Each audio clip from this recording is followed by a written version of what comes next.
December 7, 1941, Pearl Harbor, Hawaii. As Japanese carrier aircraft departed Hawaiian skies, leaving Battleship Row in flames, Imperial Navy strategists in Tokyo celebrated what they believed was a devastating blow to American naval power. 8 battleships damaged or destroyed, the American Pacific Fleet crippled, yet in their calculations of victory, Japanese planners had dismissed an entire category of American naval vessels as strategically irrelevant: submarines. The Imperial Navy's assessment was not baseless prejudice. It reflected decades of naval doctrine developed by the world's most respected maritime theorists. Surface fleets won naval wars. Battleships and carriers determined control of the seas. Submarines were auxiliary vessels, useful for reconnaissance and coastal defense, but incapable of decisive strategic impact. This conviction would prove catastrophically wrong. By August 1945, American submarines had destroyed 1,314 Japanese vessels, totaling over 5.3 million tons of shipping. They had strangled Japan's economy, severed supply lines to distant island garrisons, and reduced the world's third-largest merchant fleet to near extinction. The mathematics of Japan's defeat were written not in carrier battles or amphibious assaults, but in silent hunts beneath Pacific waves, where American submarines systematically dismantled the Empire's ability to wage war. The roots of Japanese miscalculation extended deep into naval philosophy. Admiral Isoroku Yamamoto, architect of the Pearl Harbor attack and commander of the combined fleet, had studied at Harvard University and served as naval attaché in Washington. He understood American industrial capacity, yet even Yamamoto shared the Imperial Navy's doctrinal blindness regarding submarine warfare.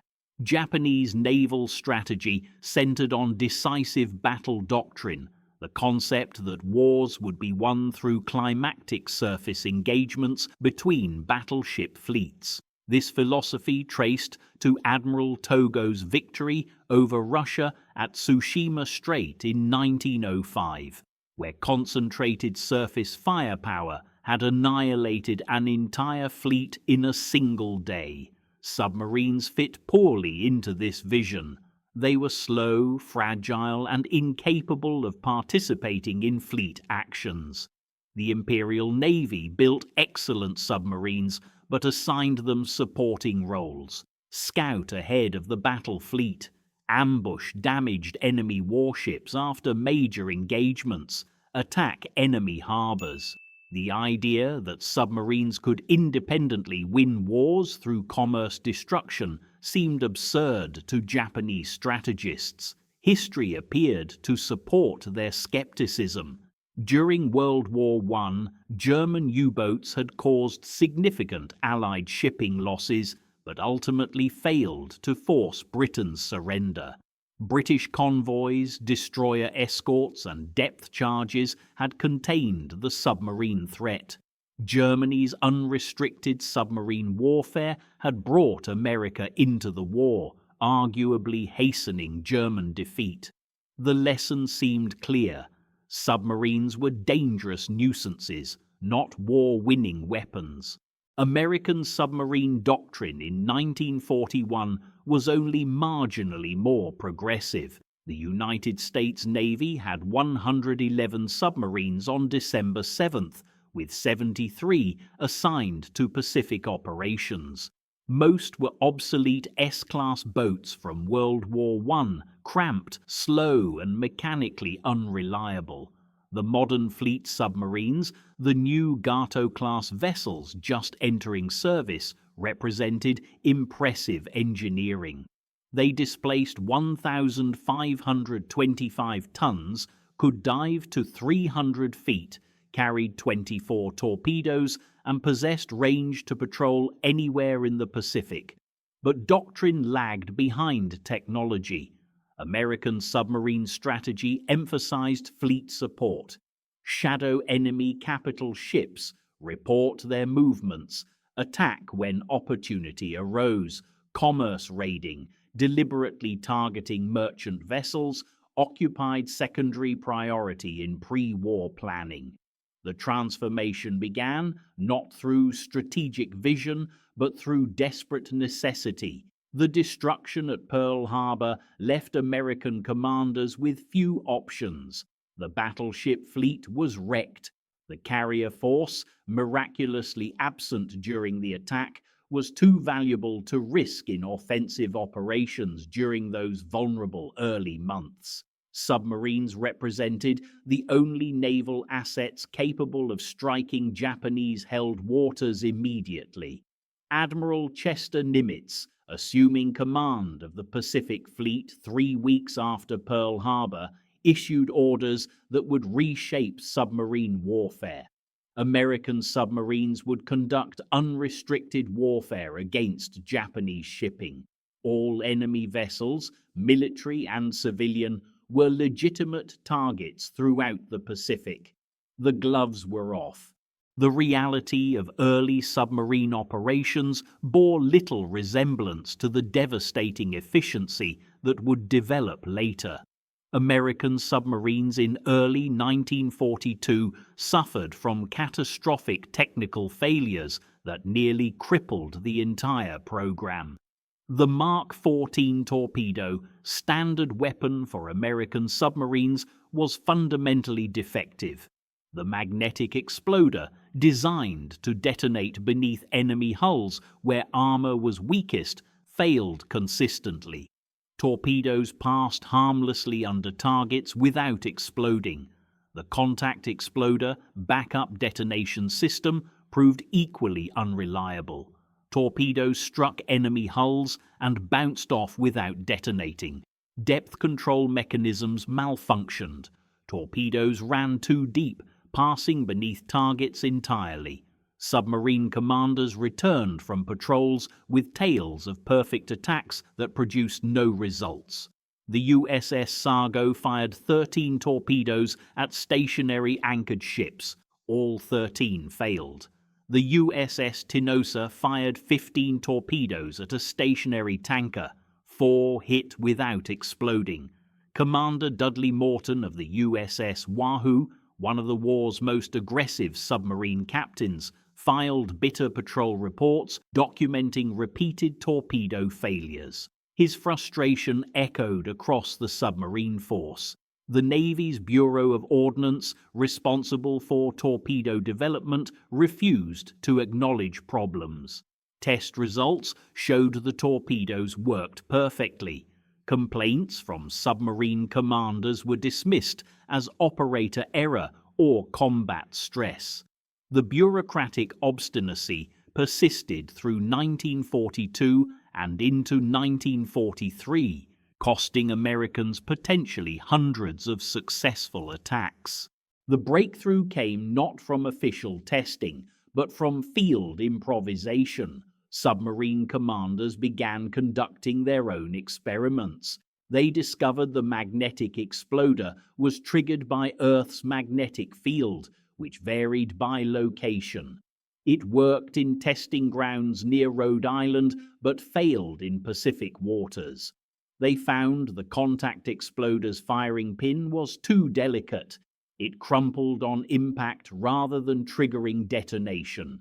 They confirmed torpedoes ran 10 feet deeper than set depth. By mid-1943, submarine commanders were deactivating magnetic exploders and jury-rigging contact mechanisms. The Bureau of Ordnance finally admitted defects existed in June 1943, over 18 months after the first combat reports of failures. Corrected torpedoes began reaching submarines in September 1943. The impact on combat effectiveness was immediate and devastating. Successful attacks per patrol doubled. Tonnage sunk per submarine per month tripled. The American submarine force, finally equipped with functional weapons, began systematic destruction of Japanese maritime commerce. The strategic situation facing Japan in 1943 revealed vulnerabilities that submarine warfare could exploit with surgical precision. The Japanese Empire stretched across millions of square miles of Pacific Ocean. Resource-rich territories in Southeast Asia provided oil from the Dutch East Indies, rubber from Malaya, rice from Indochina, and minerals from occupied China. But these resources required shipping, tankers to carry oil, freighters to transport raw materials, troop transports to move soldiers and supplies to island garrisons scattered across the Pacific.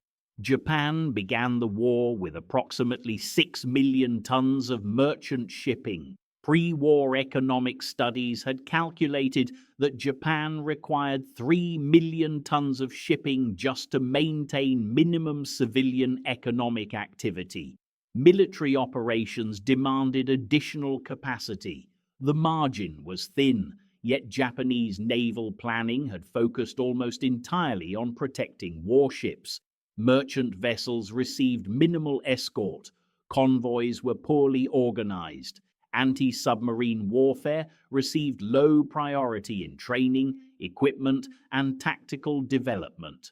The Imperial Navy's destroyer force, which should have provided merchant convoy escorts, was instead assigned to fleet operations supporting battleships and carriers. This strategic oversight created perfect conditions for submarine commerce warfare. American submarines operated in an environment where targets were abundant and defenses were weak. The geography of Japan's position compounded these vulnerabilities. All shipping to the home islands passed through relatively narrow waters. Tankers from the Dutch East Indies sailed through Luzon Strait between Taiwan and the Philippines. Freighters from Southeast Asia traversed to the South China Sea. Shipping from the South Pacific funneled through the Solomon Islands. American submarine commanders recognized these choke points immediately.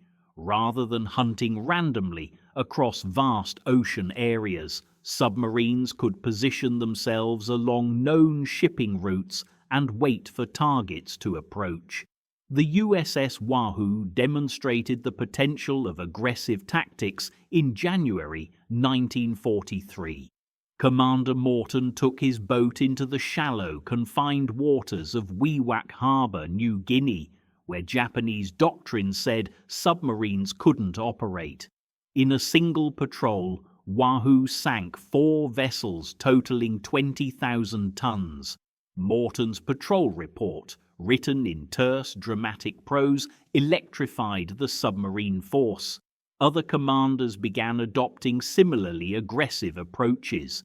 The USS Tang, under Commander Richard O'Kane, perfected surface night attacks, using superior American radar to detect targets before Japanese lookouts could spot the submarine. Tang would approach at high speed on the surface, fire torpedoes from close range, and disappear into darkness before escorts could respond. In 5 patrols, Tang sank 24 ships, totaling 93,824 tons, becoming the second most successful American submarine of the war. By 1944, American submarine operations had evolved into systematized industrial warfare. Submarine commanders shared intelligence through detailed patrol reports filed after each mission. Areas where shipping concentrated were identified. Japanese escort tactics were analyzed and countered. Successful attack approaches were documented and taught. The Navy's submarine school in New London, Connecticut, incorporated combat lessons into training. New commanders arrived in the Pacific prepared with tactics proven by experienced veterans.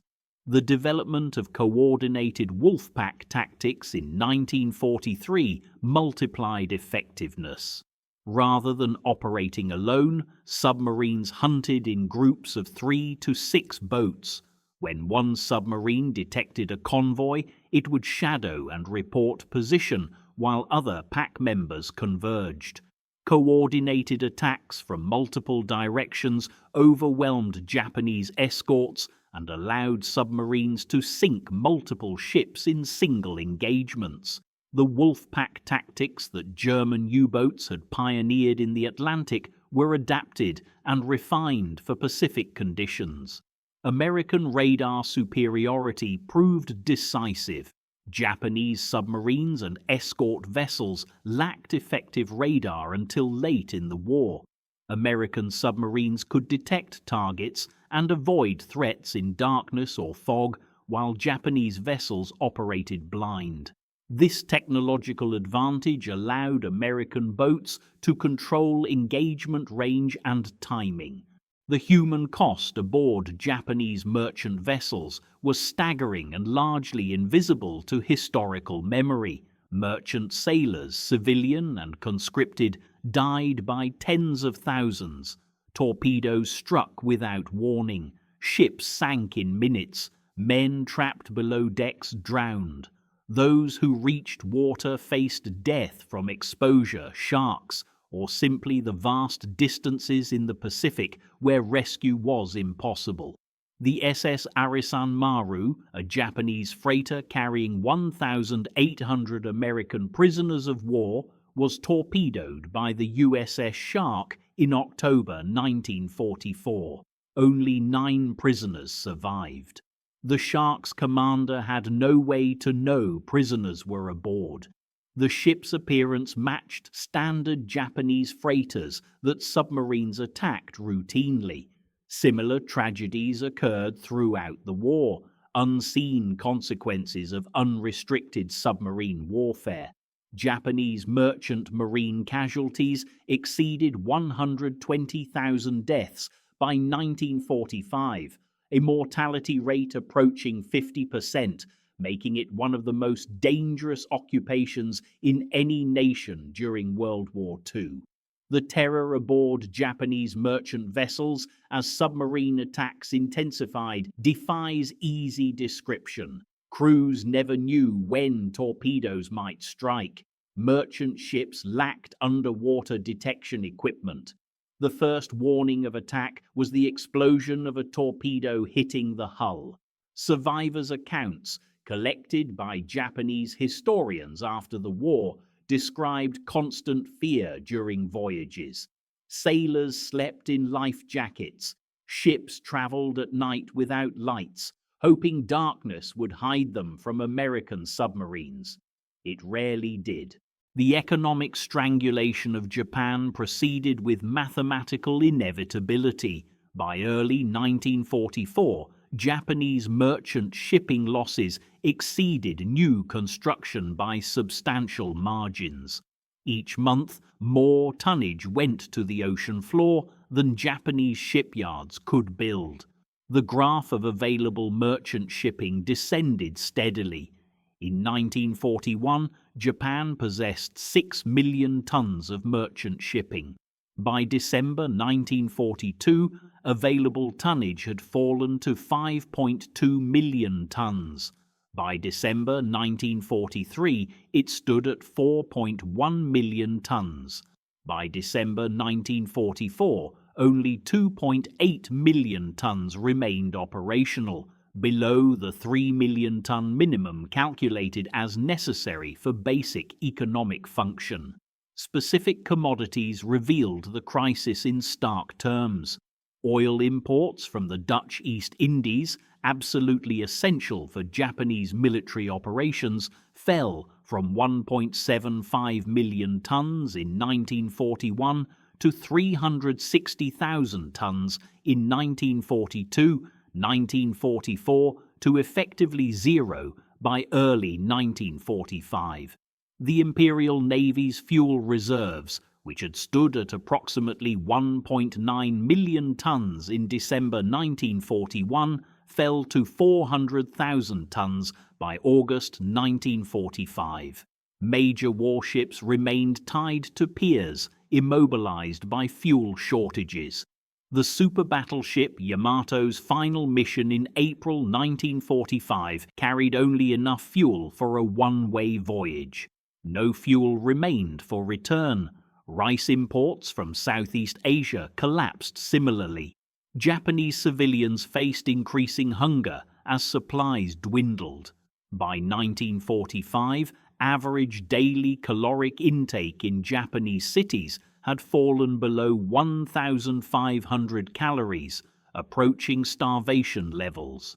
The submarine blockade was killing Japan's economy and starving its population more effectively than strategic bombing. Industrial production reflected the collapse of raw material imports. Steel production, dependent on iron ore and coal imports, fell from 7.8 million tons in 1943 to 5.9 million tons in 1944 to 2.3 million tons in 1945. Aircraft production peaked at 28,180 planes in 1944, then collapsed to 11,066 in 1945 as aluminum and components became unavailable. The massive Japanese merchant shipbuilding program, which had been constructing vessels at emergency rates to replace losses, ground to a halt as steel supplies vanished. By early 1945, shipyards stood largely idle. The material to build ships had been cut off by the very submarine campaign that made ship construction desperate.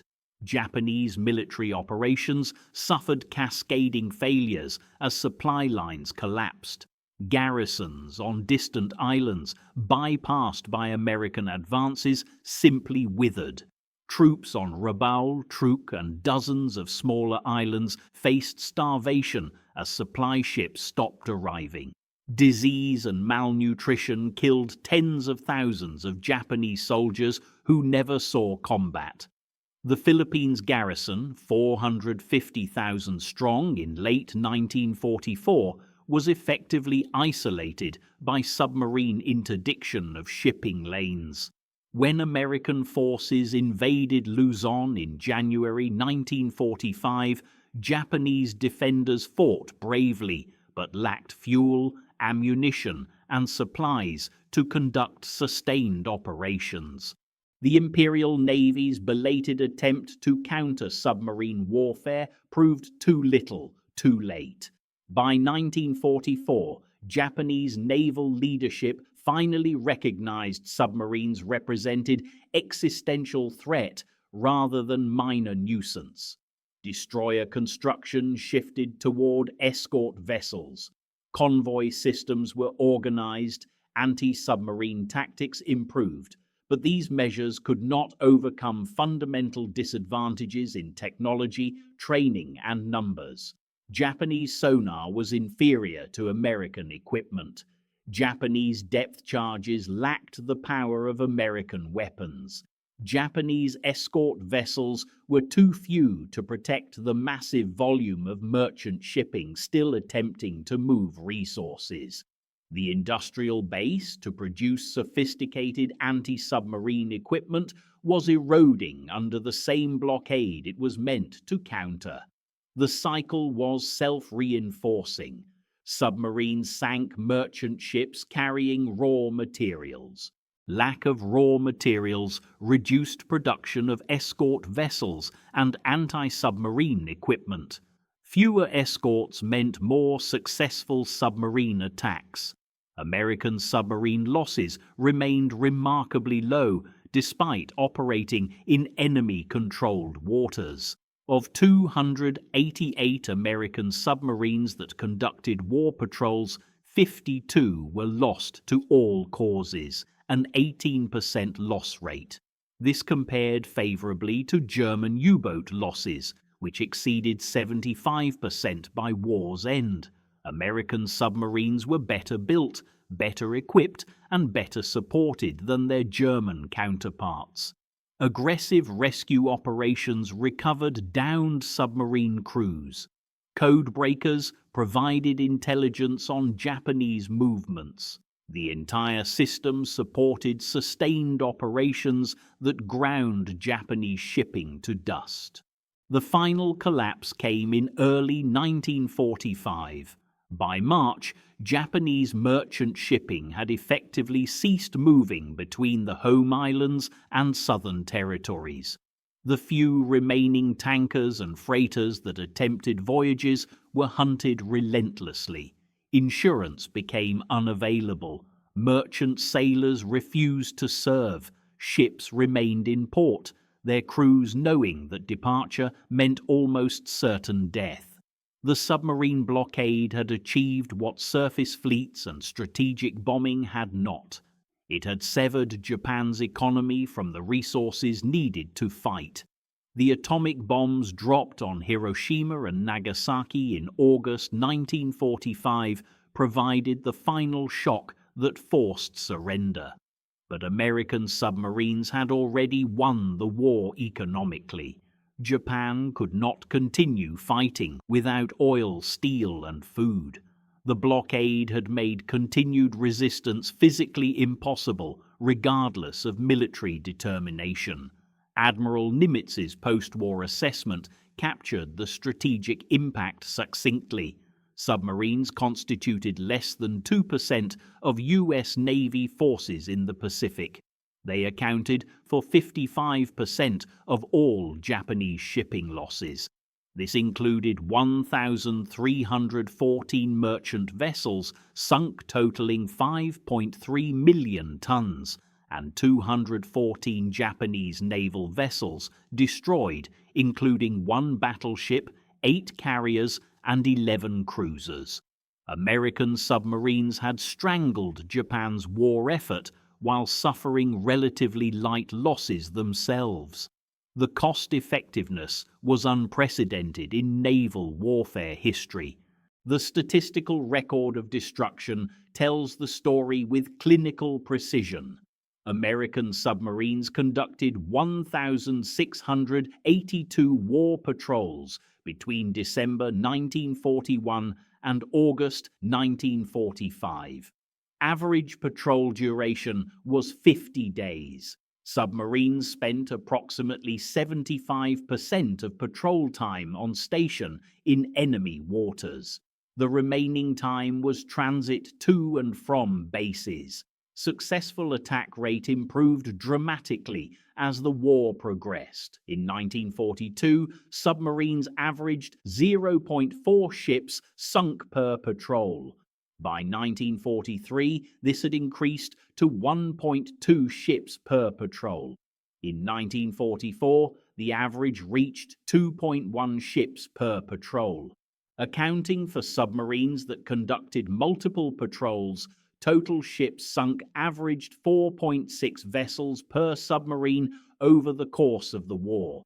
Individual submarine records revealed extraordinary achievements. The USS Tautog sank 26 vessels totaling 72,606 tons. The USS Tang sank 24 vessels totaling 93,824 tons before being lost in October 1944. The USS Silversides sank 23 vessels. The USS Flasher sank 21 vessels totaling 100,231 tons, the highest total tonnage sunk by any American submarine. These achievements came at terrible human cost for Japanese crews. Average crew size on Japanese merchant vessels was 40 to 60 men. The 1,314 merchant ships sunk represented approximately 60,000 sailors killed, though exact numbers remain uncertain. Naval vessel losses added thousands more casualties. The total Japanese deaths directly attributable to American submarine attacks likely exceeded 100,000 killed. Commander Eugene Fluckey of the USS Barb exemplified the aggressive spirit that characterized successful submarine operations. In January 1945, Fluckey penetrated Namquan Harbor on the Chinese coast, an anchorage considered impenetrable to submarines. Navigating through mined waters using only hand-drawn charts created from aerial reconnaissance photos, Barb entered the harbor at night. Inside, Fluckey found over 30 Japanese ships anchored in perfect rows. In a furious surface attack lasting 14 minutes, Barb fired all remaining torpedoes and sank or damaged 15 vessels. The submarine then withdrew successfully through the same mined channel, sustaining no damage. Fluckey's patrol report noted simply that aggressive tactics produced results. His example was not unique. Dozens of submarine commanders displayed similar boldness, pressing attacks in shallow water, confined harbors, and heavily defended areas that pre-war doctrine considered suicidal. The cumulative effect was Japanese shipping pushed into increasingly restricted safe zones, but no zone proved truly safe. American submarines found targets everywhere. The human stories behind the statistics reveal the reality of submarine warfare. Lieutenant George Grider, executive officer on the USS Flasher, kept a detailed journal published after the war. His account described the psychological toll of combat. Watching ships sink through the periscope, hearing depth charges explode nearby during Japanese counterattacks, the exhaustion after 50 days at sea, the strange disconnection between the clinical necessity of attack and the human reality of men dying. Grider described one attack where Flasher sank a Japanese transport in rough seas. Through the periscope, he watched survivors struggling in the water. Naval regulations and practical considerations prohibited rescue. Japanese aircraft or escort vessels might arrive. Surfacing endangered his entire crew, so Flasher departed, leaving Japanese sailors to drown. The memory haunted him. Similar decisions occurred thousands of times across the Pacific. The nature of submarine warfare allowed no compassion. Detection meant death. Submarines survived through stealth and violence, not mercy. This cold calculus produced strategic victory while creating moral anguish for men who understood the human cost of their success. The institutional transformation within the American submarine force reflected systematic learning under pressure. Early in the war, submarine commanders tended to be cautious, approaching targets carefully and firing from maximum range. Combat experience proved this approach wrong. Aggressive commanders who closed to point-blank range before firing achieved vastly higher success rates. The submarine force began selecting for aggression. Cautious commanders were relieved and reassigned. Aggressive officers received the best boats and prime patrol areas. This deliberate selection for bold leadership created a submarine force that took calculated risks and achieved extraordinary results. The relief of Commander Charles Lockwood as Commander Submarine Force Pacific in February 1943 marked the beginning of systematic improvement. Lockwood had served on submarines since 1914. He understood the boats and trusted his commanders. More importantly, he fought bureaucratic battles on their behalf. Lockwood forced the Bureau of Ordnance to fix torpedo defects. He ensured submarines received the latest radar and sonar equipment. He protected aggressive commanders from criticism by cautious superiors. Under Lockwood's leadership, the submarine force evolved from scattered individual efforts into a coordinated campaign that systematically destroyed Japanese shipping. The development of lifeguard operations in 1944 provided additional missions that submarines executed with remarkable success. When American aircraft carriers began raids on Japanese-held islands, submarines were stationed offshore to rescue downed pilots. The USS Tang rescued 22 airmen during its final patrol. The USS Tigrone rescued 31 aviators in a single mission. Total aviator rescues by submarines exceeded 500 during the war, providing tangible proof that submarine operations served purposes beyond commerce destruction. The psychological impact on American pilots was significant. Knowing submarines waited to recover them if they were shot down over water reduced fear and improved morale. Carrier operations became more aggressive, knowing rescue assets were available. The submarines, while performing rescues, continued hunting Japanese shipping. Lifeguard operations thus served dual purposes, saving American lives while maintaining pressure on Japanese sea lanes. The final judgment on American submarine warfare in the Pacific must weigh strategic necessity against human cost. Japan began the war with a surprise attack, and its forces committed well-documented atrocities across Asia. Against this backdrop, American submarine attacks on Japanese shipping, though brutal, were legitimate military actions under international law. Yet the deaths of more than 100,000 Japanese sailors and merchant seamen remain a profound tragedy, whatever the justification. The arithmetic of war is unflinching. American submarines sank 1,314 vessels, severing Japan's economic lifelines and forcing surrender through strangulation of supply. This campaign prevented an invasion of the home islands that might have cost millions of additional lives. Cold logic suggests that submarine warfare shortened the conflict and ultimately saved lives.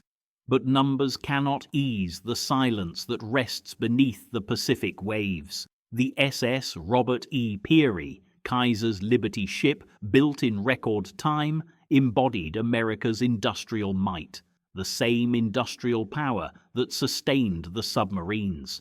Liberty ships carried the supplies, submarines delivered the destruction. Together, they reflected the paradox of modern war, creation and annihilation intertwined.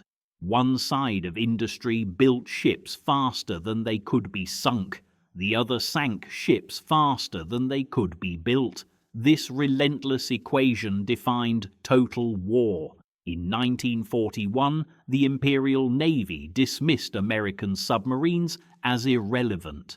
By 1945, they had helped dismantle an empire.